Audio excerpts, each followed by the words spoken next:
It was early morning, and the taxi park's garage buzzed with activity. Amanda, a young cab driver, had been working under her car's hood for half an hour, unaware of her surroundings. Suddenly, a deep voice interrupted her concentration. "Hello, Amanda. It's early morning and you're already tinkering with your car. What's wrong? Do you need help?" The girl broke away from her work, stood up and wiped the sweat off her forehead. She looked comical, with smudged engine oil on her nose, holding a dirty rag and wrench instead of a manicure tool. "Hello, Barry. I've got it under control, thanks. There was an issue with the ignition, but I replaced the plugs and now it starts perfectly. Let me wash my hands and we can have some coffee. I haven't even had breakfast yet and I'm starving. Take out the cabbage pies I baked last night. Help yourself." Barry eagerly rubbed his hands together and savoured the treats. "Oh, Amanda, you're wonderful. These pies are delicious. You can fix cars, bake pies, and you're beautiful. What a pity I'm married. And your fiancé is a fool. A smart girl like you should be cherished and protected." Amanda let out a heavy sigh, sat down beside him, took a sip of scalding aromatic coffee, and replied, "Don't be offended, but men, they're all the same. They love you at first, then they disappear into thin air. Well, I don't need anyone. I'll save up money, have a child, and raise him on my own. Just don't tell Mr. Farris that I'm pregnant. That money-hungry jerk will kick me out." Before Amanda could finish her meal, the radio beeped, and the dispatcher informed her that she had to drive for a client. She shook hands with her colleague and drove off, humming a simple tune to herself. In reality, Amanda enjoyed working as a cab driver very much. The day was never boring, with interactions with different people and the opportunity to learn the latest news and interesting stories. However, there were occasional mishaps. If someone had told her 3 months ago that she would be working as a cab driver, she probably wouldn't have believed it. Amanda's childhood was spent in the countryside. Her mother passed away when she was only 5 years old due to a severe kidney disease, and she never knew her father. Her grandfather took on the responsibility of raising her to prevent her ending up in an orphanage. He couldn't bear the thought of his granddaughter being alone.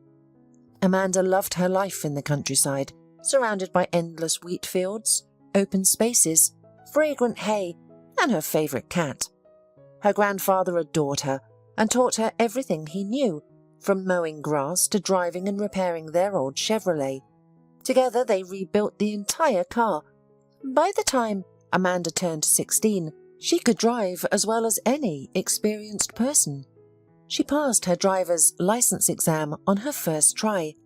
Then she decided to move to the city. Amanda realized that there were limited prospects in the village, as young people were leaving only the elderly residents behind. Her grandfather gave her his small savings, blessed her and wished her well. Amanda rented a room and found a job as a waitress in a small cafe. She didn't particularly enjoy the job, as she was on her feet all day and her back would ache by the end of her shift. However, she needed to make a living somehow. Every day, during her lunch break at the cafe, a young and handsome guy would visit. He always ordered coffee, sandwiches and snacks, taking his time to enjoy them. He couldn't take his eyes off Amanda. The feeling was mutual, and she would feel a bit shy every time she served him. That's how they got to know each other. The guy's name was Stephen, and he worked as a manager in a nearby tour company. He lived with his parents, who worked as clerks in a bank. They were an ordinary family. Stephen showered Amanda with compliments, flirted with her, and one day he brought her a beautiful bouquet of delicate pink daisies, saying, "Daisies for my Amanda. You are as beautiful as these flowers. I think about you all the time. I would like to invite you to the movies. I already got 2 tickets for the premiere. Would you like to come?" Amanda agreed with pleasure, her heart racing with excitement, and so the couple began to date. Stephen met Amanda in the evenings after his shift, saw her home, and one day decided to stay for good. The girl was ecstatically happy and hoped that they would soon get married. As Stephen had hinted at, several times. But everything changed one day when Amanda discovered she was pregnant. She took a test and became a little scared. She and Stephen had not discussed children yet, and there was no wedding planned. She decided to tell Stephen everything in the evening and see how he reacted. Stephen remained silent for a long time and had a frown on his face, clearly displeased with the news. Amanda felt hurt and asked, "Honey, aren't you happy? It's our baby, yours and mine. We should hurry and get married before the belly is visible." "I suppose so," Stephen mumbled incoherently. "It's just too early. I thought you were using protection." "Well, I'll talk to my parents and tell them everything." But after this conversation, Stephen disappeared. He didn't answer the phone and didn't show up for their lunch at the cafe. Amanda was exhausted and cried her eyes out, unable to understand what had happened. Why was Stephen behaving like this? Did he have a change of heart? Then someone told Amanda something that shattered her. "Amanda, don't get upset, but I saw your Stephen yesterday at the mall. He was walking arm in arm with some other woman, whispering sweet nothing. When he saw me, he turned away as if he didn't know me. I could be mistaken, but I think it's clear. Your Stephen has found someone else." Amanda cried uncontrollably, unable to believe it. How could it be? How could he? Maybe it's a mistake. What if she's a relative of his? I have to find out. Otherwise I'll go crazy. Amanda excused herself from work and waited for Stephen outside his office. She waited for 2 hours. Finally, he came out. But he wasn't alone. He was with apparently the same woman from the mall. They got in a fancy car and started passionately kissing. Amanda's heart sank, and she felt deeply offended.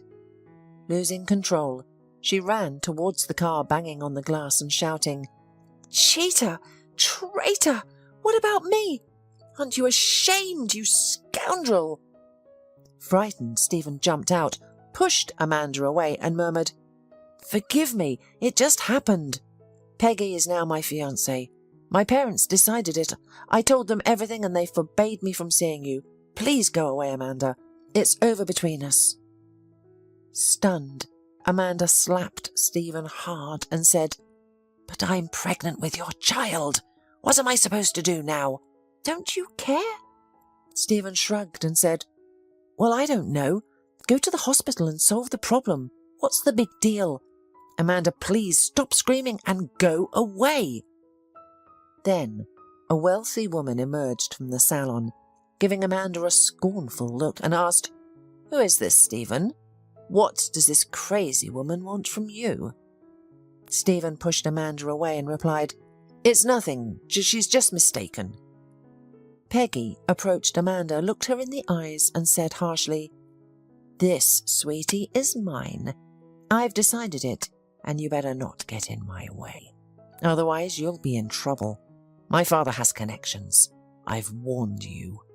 Stephen and Peggy drove away, dousing Amanda from head to toe with water from the puddle.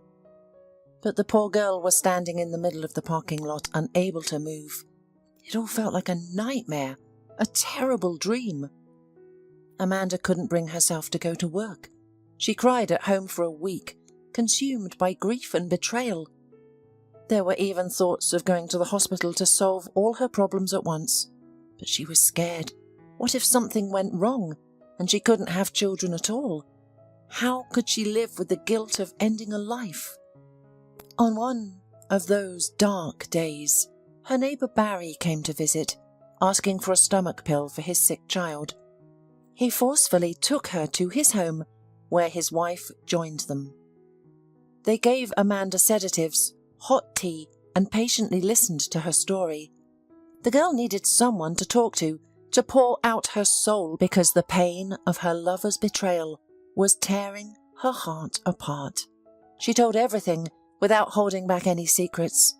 Barry listened, shook his head, remained silent, and then quietly asked, "Well, what a mess. Your Stephen is a jerk. What can I say? What are you going to do?"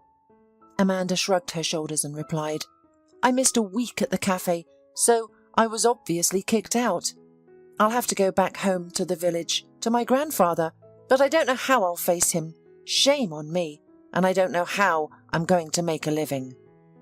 Barry scratched the back of his head and said, "No, going back to the village is not a solution. What will you do there?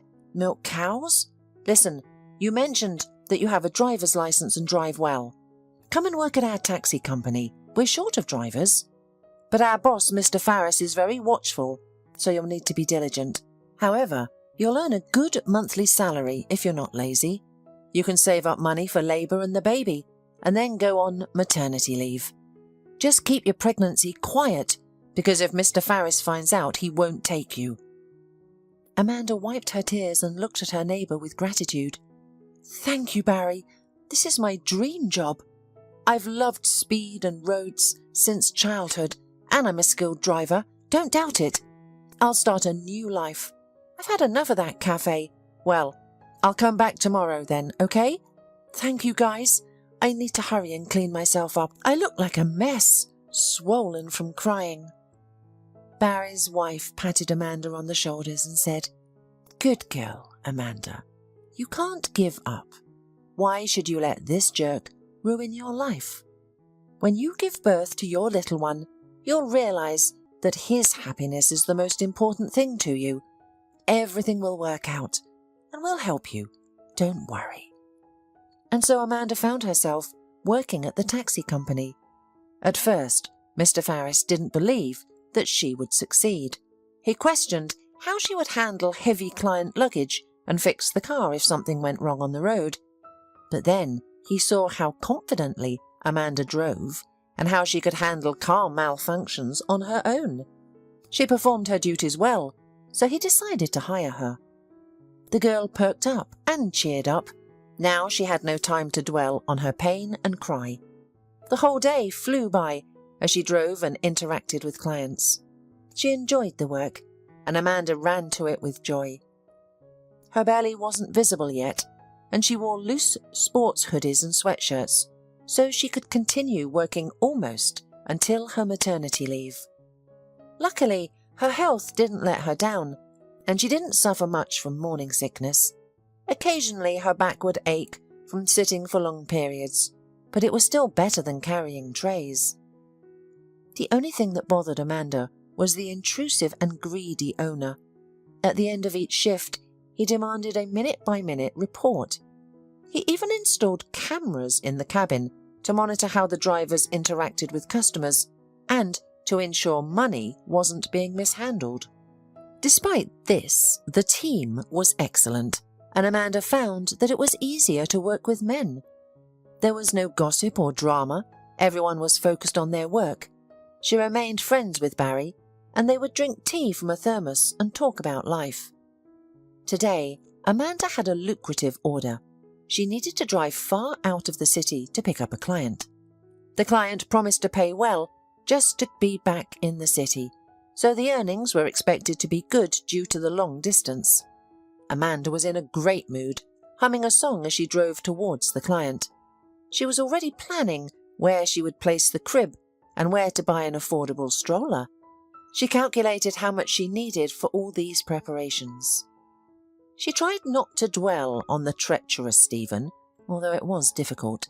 Sometimes tears would well up in her throat. However, she focused on her future and the upcoming arrival of her baby.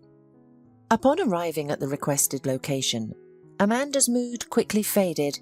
She found herself in a huge country mansion where a wild party was taking place. The client was extremely drunk and kept changing his mind about getting into the cab. 10 minutes later, the homeowner cancelled the call. The girl felt upset because she had wasted gas and time without earning any income. She knew that Mr. Farris would scold her for this, but it wasn't her fault. Besides, the weather worsened with heavy rain pouring down from the frowning sky, further dampening Amanda's mood. She was halfway to town when suddenly a tramp emerged from the woods. He staggered from side to side, covered in mud and dried blood. The girl couldn't just pass him by, so she slowed down. She decided that if he was drunk, she wouldn't pick him up, but she wanted to see what was wrong with him. The girl put on her hooded jacket and jumped out of the car. She ran up to the man and took a closer look. "Hey, are you sick? May I help you? Where are you going?" "If you're headed to the city, I can give you a ride." The man looked at her with cloudy eyes and whispered weakly, "Help me." And after that, he lost his consciousness and fell by the roadside. He didn't smell of alcohol, that was for sure. Amanda slapped his cheeks, pleading, "Wake up! I can't get you to the car alone. Come on! Let's go up carefully." After much effort, the girl managed to get the wretched man into the car and drove him to the hospital. Along the way, she tried to find out more about him, but he only said that his name was Mitchell and moaned in pain. Amanda handed her passenger over to the medical staff, ensuring he was properly cared for. As she bid him goodbye, she said, "Well, I helped as much as I could. Get well. All the best to you." The girl hurried back to the taxi park, realizing that she had been delayed and worried that Mr. Farris would be angry. She had forgotten about the camera in the salon, but her boss was sitting in his office, watching all her movements. He was furious and reprimanded her as soon as she arrived. "What do you think you're doing? You refused to drive the client, wasted my gasoline, and spent half a day driving around homeless people. I lost so much money because of you." Amanda was almost in tears as she defended herself. "Why are you talking to me like that? By what right? The client wasn't well and cancelled the ride. And this poor man, I picked him up on the way back. What was I supposed to do? Leave him to die on the highway?" Enraged, Mr. Farris shouted even more. "You'll pay for saving that tramp out of your own pocket. I'll deduct the cost of the gasoline from your salary and take away your bonus, so others won't get similar ideas. Now get back to work. You're all out of control, doing whatever you want. And don't forget to clean the car. It's covered in dirt. How will decent people get in it now?" Amanda angrily washed the car, thinking to herself, "Well, that's how you get rewarded for doing good deeds. You're left with nothing. What a scoundrel Mr. Farris is. Nothing is sacred." Exhausted and sad, she finished her shift, went home, and fell asleep immediately after taking a shower. She had no energy left. The next morning, Amanda was awoken by a knocking on her door. She was surprised to find 3 well-dressed men, 2 of them bodyguards, standing outside. An unpleasant older man, clearly the big boss, entered without invitation and greeted her. "Good morning. Your name is Amanda, isn't it? You saved my son yesterday, picked him up on the road and sent him to the hospital. I'm truly grateful to you. Thank you for not letting a man die." Saying this, he placed a puffy envelope on the table. Amanda waved her hands in amazement, saying, "No need, I just felt sorry for him. The poor guy was badly beaten, barely able to walk, and was in rags. How did he end up in that wooded area?" The businessman seemed taken aback by the question, but still answered, "You understand, it's an unpleasant story. My son was kidnapped by bandits and held captive in a cabin in the woods. He managed to escape miraculously and tried to make his way home. Did he say anything to you on the way?" Amanda shook her head. "No, he didn't. He was in a lot of pain and only introduced himself as Mitchell. That's all." The man grinned and said, "Well, that's probably the best news today. All right, we gotta go. Take the money. Have a good day. Goodbye." The trio left, and Amanda ran to the window and gasped. There was a whole motorcade of jeeps outside. She counted 4 of them. The girl counted the money. There was a huge sum, by her standards. Clearly not a simple gratitude. She pondered. Her sleep was gone. No, something's wrong. First of all, this glossy big shot doesn't look like his father. Not a drop of worry, regret for the fate of his son. His eyes are cold and calculating. Close people don't act like that. Secondly, why did he ask so much if his son had spoken up.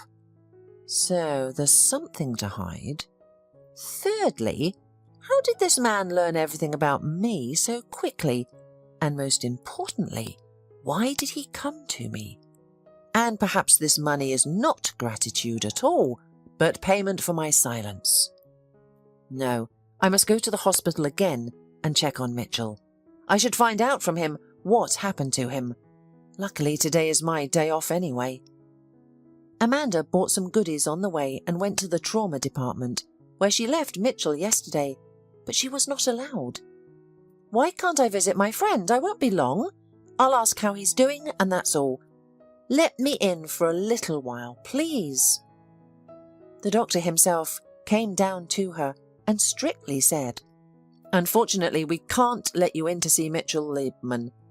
He suddenly fell into a coma and is now in the intensive care unit, and it is forbidden to enter there. You have nothing to do there, excuse me. The girl was shocked. Come, yesterday he was weak and beaten, but he was walking on his own feet, and now all of a sudden he's in a coma? What's wrong with him? The doctor waved her away angrily. Why should I report to you? Who are you to him? His father's with him. He knows everything. They'll let you know when you can visit his son, but for now his condition is extremely serious. I don't have time to argue with you. I have other patients waiting for me. Have a wonderful day. Amanda was very upset and already began to leave the hospital, but then she was caught up by the post nurse. She took Amanda to some back room and began to whisper. It's not as the doctor said. You're Mitchell's fiancé, aren't you? I guessed it right away. Well, there's something wrong here. He's not in some kind of coma. He's just being dosed with some powerful remedy, and it's unclear why and wherefore. But I noticed that respectable man, who seemed to be his father, gave our doctor a big envelope with money and asked him to make sure that Mitchell never left the hospital. Not at all. I treated his wounds yesterday. It was nothing serious. I think the doctor sold his soul to the devil because he is an avid gambler and he needs money. I know this because I have a cousin who suffers from this addiction. I have seen the doctor several times in the casino when I took my cousin out of there. I told you the truth, but don't give me away, okay? Or they'll fire me or destroy me. All right, I'm off. Amanda was in shock. She didn't know what to do. How to help Mitchell? She scolded herself. Well, I got involved in a story again.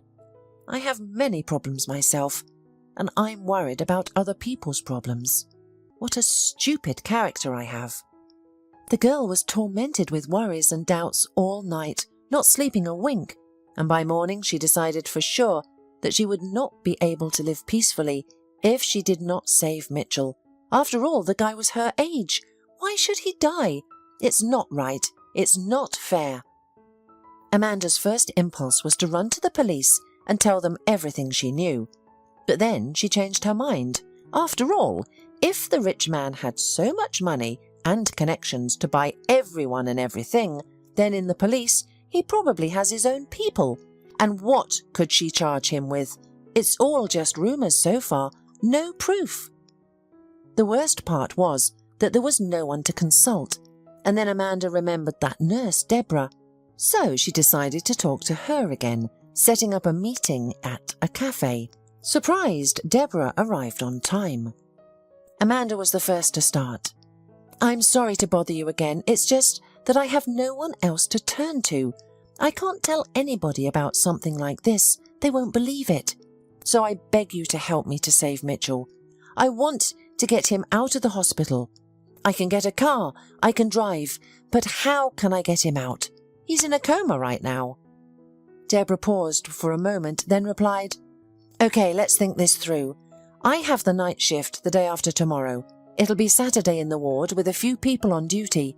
In addition, the Mitchell's doctor has Sunday off.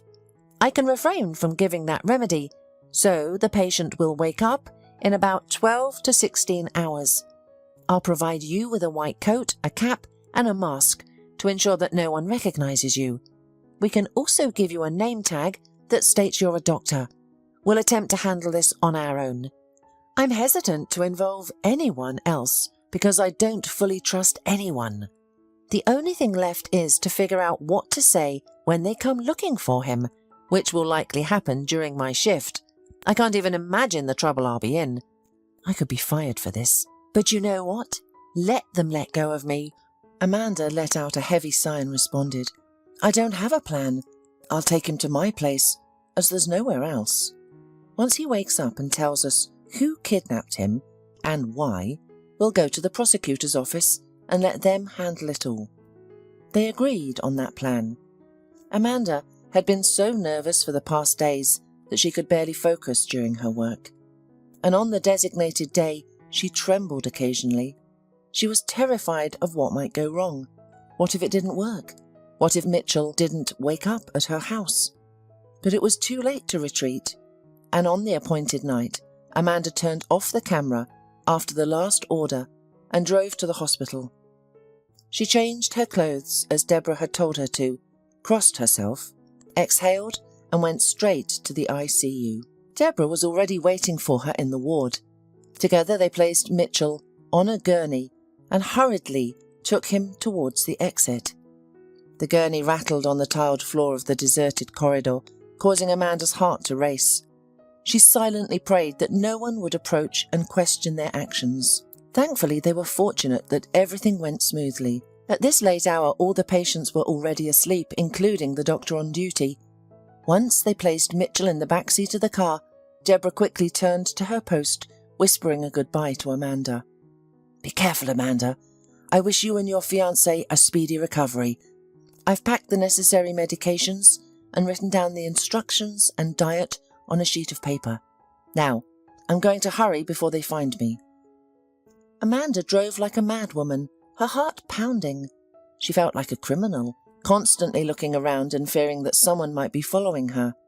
When she reached her house, she called Barry, her neighbour, and whispered urgently into the receiver. Barry, could you come out for a minute? I need your help. I apologise for being so late. The man was shocked when he saw the unconscious guy in the back seat. Amanda pleaded, Help me, don't just stand there. I can't lift him by myself. We need to get him to my room. Just don't ask me anything, okay? I'll explain everything later, I promise. Without hesitation, Barry helped carry Mitchell into the room and placed him on the sofa. He asked, What are you doing, Amanda? Why did you bring him here? Did you also take the car from the taxi company? Mr. Farris will be furious. Did anyone see you? Amanda shook her head, replying, Nobody saw me. I turned off the camera. I'll turn it back on. You won't betray me, will you?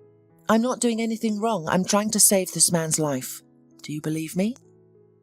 Barry simply waved his hand and said, I know you're a good person, and you wouldn't harm anyone. Of course I believe you, but please keep me out of your business. I have a family and 2 children. I won't tell anyone, but I don't want to know too much.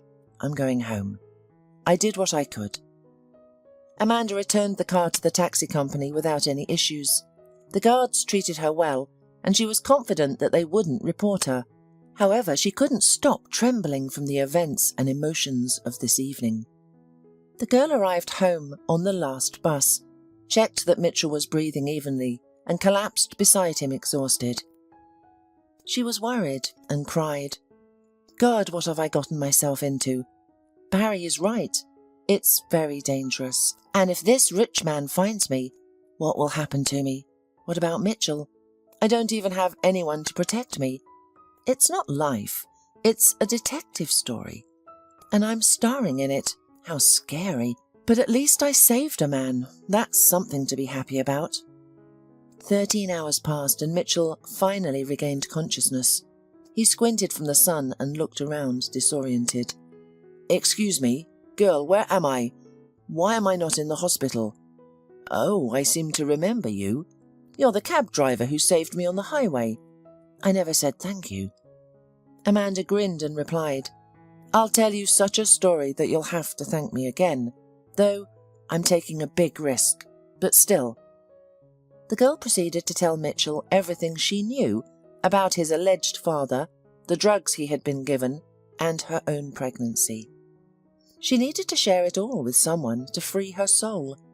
The young man listened attentively, not interrupting, and remained silent for a long time. Then he began to tell his own story. Yes, he is not my father. But to make you understand, I'll start from my birth. It's a long and complicated story. My parents were very wealthy. My father was a businessman who owned a network of hotels in the city and region. My mother was a psychologist who helped famous people. So when I was 3 years old, my father faced my bandits, who threatened to kill him and the family if he didn't give the business to them. That's when my dad wrote his will, stating that all his property and money would belong to me when I turned 25. I think it was because of this that all the fuss broke out. I'm turning 25 in a month. My father had a close companion named Hank Long, who was also a distant relative. My father trusted him completely. After the threats, the criminals attacked my father and shot him in the car. Mum, from grief and stress, went sick. She had always had a weak heart and passed away soon after. I was left orphaned at the age of 3. Mr. Long, my father's companion, took me in and became my guardian. He is the one who visited you. Mr. Long took control of my father's business and always made me feel indebted to him for not sending me to an orphanage. He treated me indifferently, neither loving nor harming me. When I was 13, he married a young woman, and I became even more of a burden. I was sent to study at a prestigious private school in England, and then went on to university. Finally, I began to return home and start my own business. However, my stepfather wanted to continue controlling me. I accidentally discovered the existence of my father's will when I visited my former nanny. She had been with me during those difficult times and knew everything but kept silent. Then I had a disagreement with my stepfather and started looking for the notary who had the will, and that's when everything went wrong. I began receiving threatening phone calls, telling me to leave town.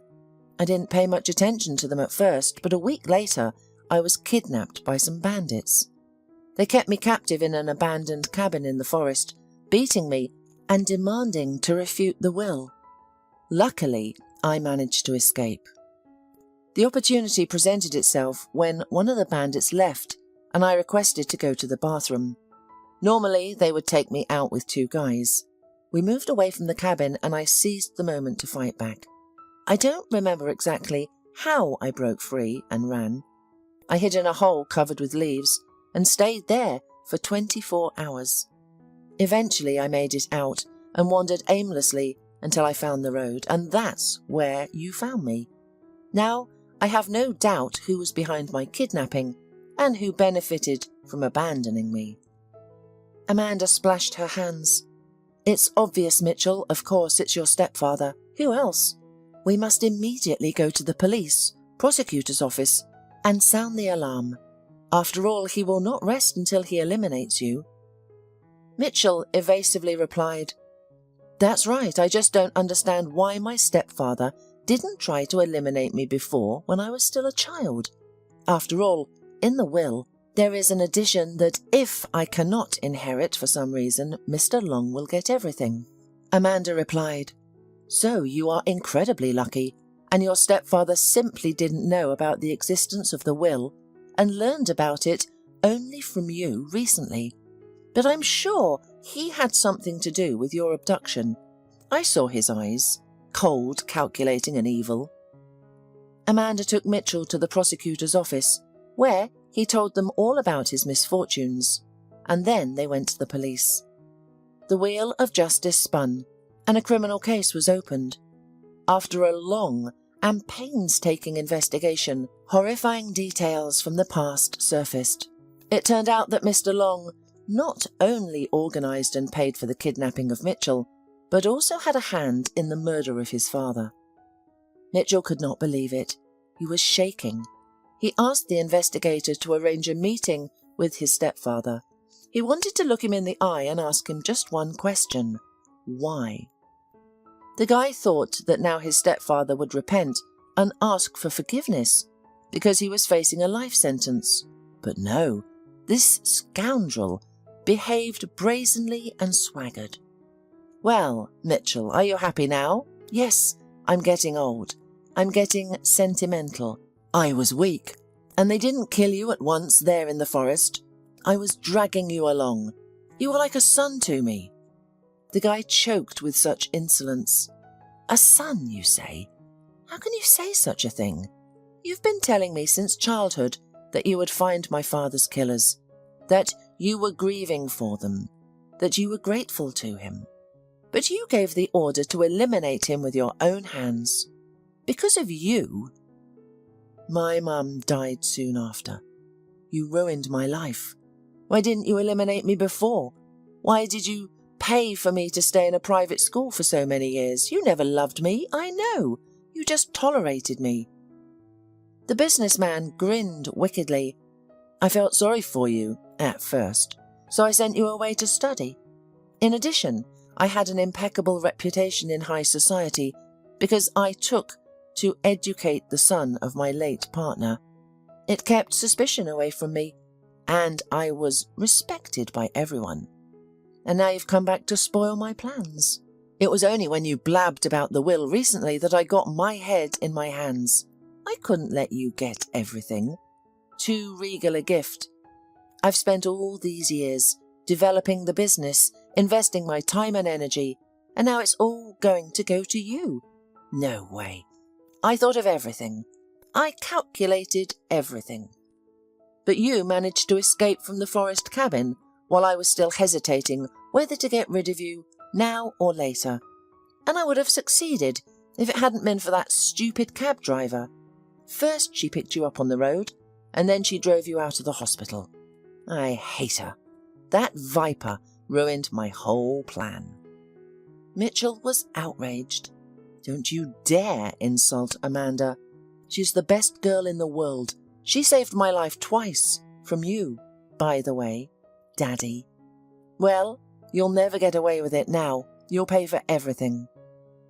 Mr. Long pitched forward and hissed angrily, "You are very wrong, puppy. I have such connections, such opportunities, that I'll be free again very soon. You'll see." But the court decided everything justly, and the businessman, murderer, received a harsh punishment. Now, instead of a luxurious happy life, a prison cell awaited him for the rest of his life. He shouted in court how much he hated Amanda, blamed her for everything. After all, it was she who prevented him from becoming even richer and more successful, and saved his unloved stepson. Mitchell stood at the helm of the company and plunged headlong into work. He and Amanda often saw each other, were friends and socialized. In fact, the guy was secretly in love with the girl. He had never met anyone like her before. He admired everything about this laughing, snub-nosed, mischievous young woman, her cheerful laugh, her floppy ears and beautiful wheaten curls, and her kind, affectionate eyes. However, he couldn't confess his feelings because she was pregnant with another man's child and preparing for childbirth. He believed that if he confessed now, he would insult her and destroy their warm, trusting relationship. So Mitchell chose to take care of her and support her instead. He insisted that Amanda move out of her tiny old housing, and he rented a cosy apartment for her.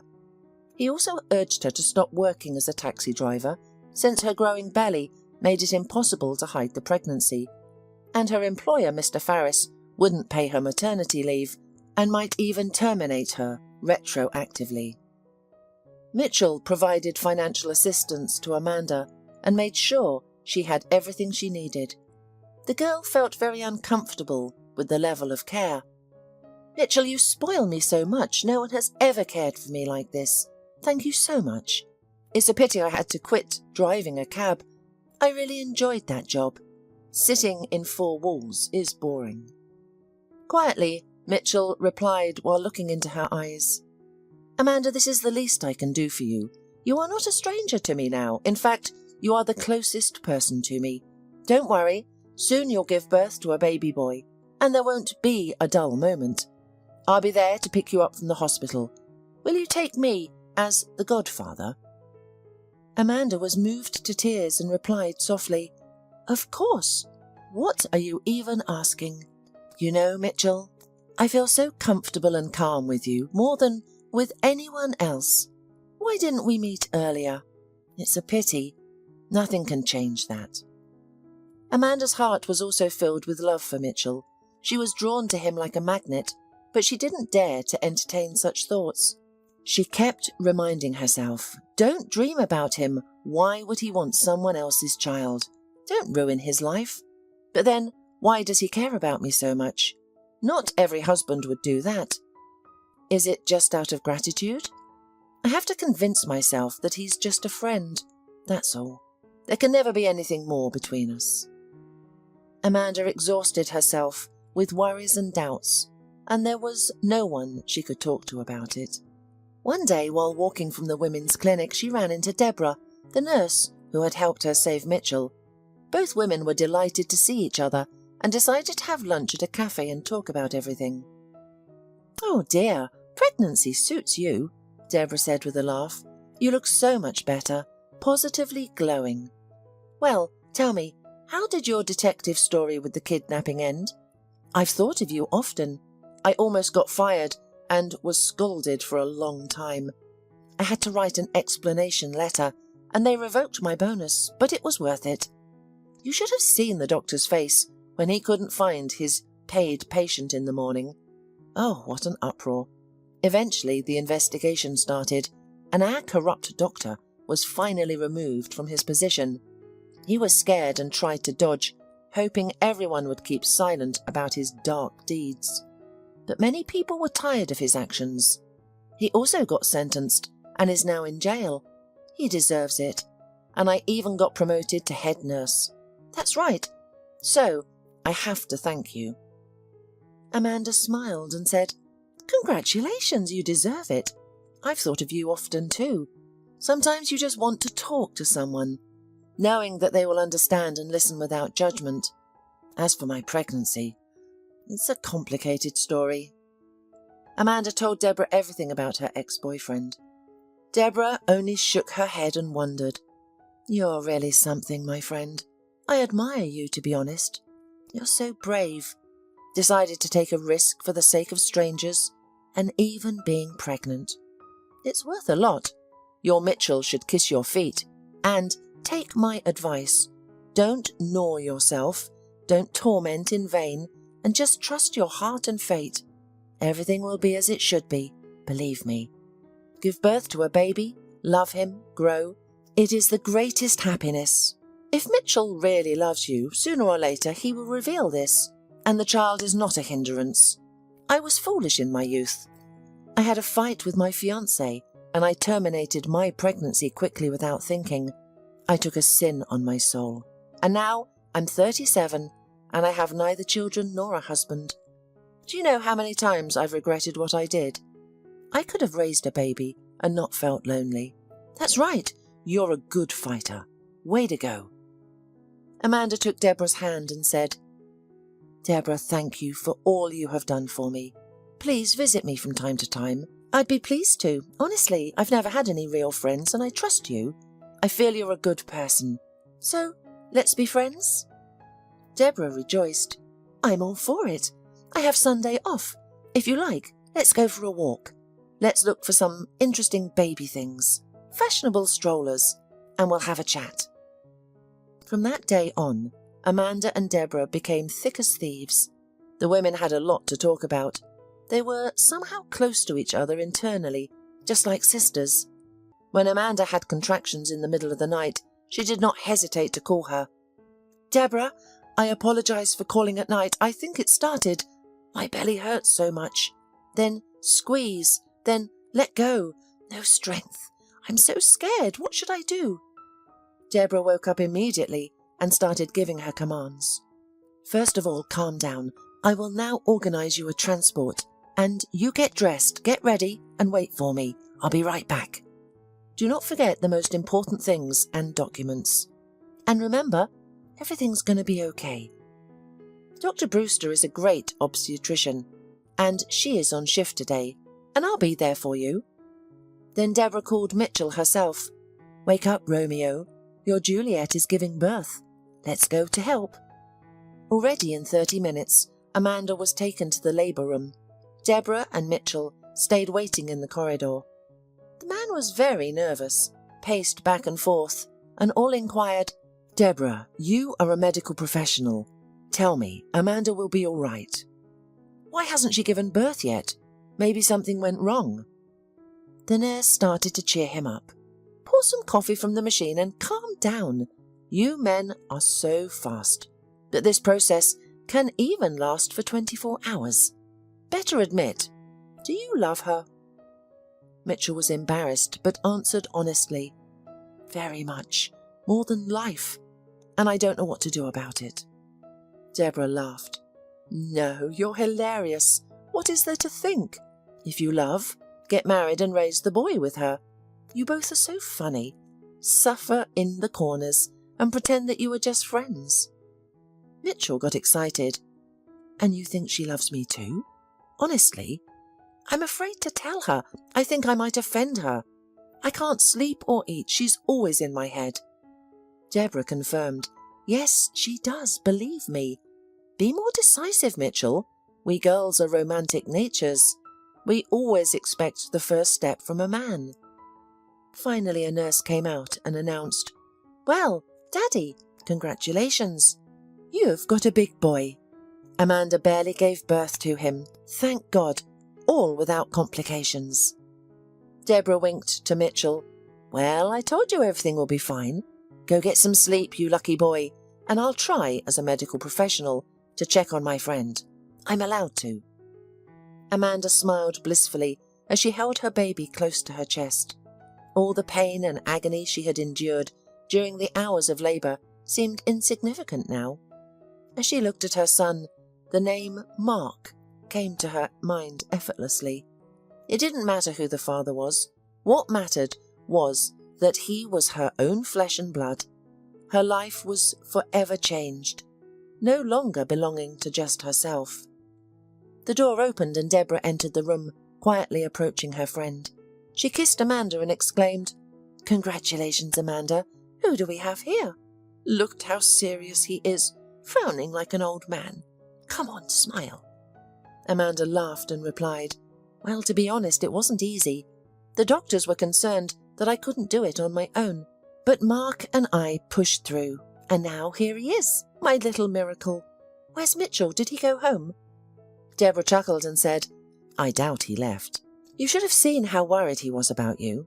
He paced like a caged tiger, bombarding me with questions. He loves you, Amanda, that's for sure. I think he'll propose to you soon. Will I be your maid of honour?" Amanda's heart skipped a beat, and she exclaimed, "You think so? I'm so grateful that both of you are here, that you both appeared in my life. I was pregnant and alone, with only my neighbour's support." Deborah smiled and said, "I'll be happy to babysit the little serious baby. I know he will grow fond of me." On a discharging day, Mitchell arrived dressed in an expensive suit with a bouquet of flowers. Deborah had been with Amanda all morning, helping her get ready, curling her with a curling iron and teasing her. "Your Romeo is downstairs, waiting impatiently." Confused, Amanda asked, "Deborah, what is all this? It feels like we're getting ready for a party. I'm just being discharged. Why all the expensive outfits?" The nurse chuckled and replied, Who knows? Who knows? One thing I can tell you is that you're in for a surprise." As Amanda stepped outside, Mitchell rushed to her, while Deborah took little Mark in her arms. Mitchell took out from his pocket a beautiful box and opened it. "Dear Amanda, I congratulate you on the birth of your son. I want to put this ring on your finger as a symbol that we are more than friends now. I love you, darling, and I want you to become my wife. Will you marry me?" The nurses applauded, and the sound of a champagne bottle being opened filled the air. Even the elderly janitor paused his work to witness the scene. Overwhelmed with emotions, Amanda sobbed and whispered, "I agree. I love you too, and I can't help it." Deborah clapped her hands and shouted, "Cheers!" as she raised a glass of champagne. She was genuinely happy that two loving hearts were finally united. Amanda moved into Mitchell's mansion, and the couple officially tied the knot. Mitchell adopted Mark, giving him his surname. 3 years passed. Amanda and Mitchell lived harmoniously. Amanda deeply appreciated her husband's loyalty, devotion, generosity, and care, and she never regretted marrying Mitchell. One February, amidst the cold frosts and snowstorms, Mitchell suddenly suggested, "Darling, why don't we go to a warm sea, to a resort? What's stopping us? We'll warm ourselves in the sun. What do you think?"